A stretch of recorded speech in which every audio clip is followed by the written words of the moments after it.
ദൃശ്യം 3 ചിത്രീകരണം ആരംഭിക്കുന്നു. മോഹൻലാൽ സംസാരിക്കും. മനസ്സിൽ എത്തിയ പ്രേക്ഷകർ ദൃശ്യം 3 തീർച്ചയായിട്ടും മനസ്സിൽ കൊണ്ട് നടക്കുമെന്ന് ഞാൻ പ്രാർത്ഥിക്കുന്നു. എല്ലാവർക്കും നല്ലൊരു ദിവസം ഒരിക്കൽ കൂടി ആശംസിച്ചുകൊണ്ട് നിർത്തുന്നു. Thank you.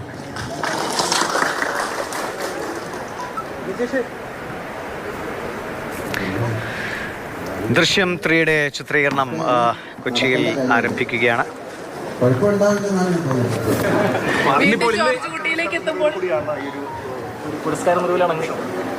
അതൊക്കെ ഇന്നലെ സംസാരിച്ചു കഴിഞ്ഞു. ഇതിപ്പം ദൃശ്യമാണ്.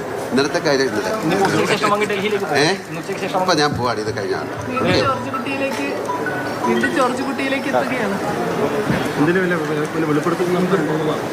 അതിന്റെ കഥ ഇപ്പൊ പറയണം.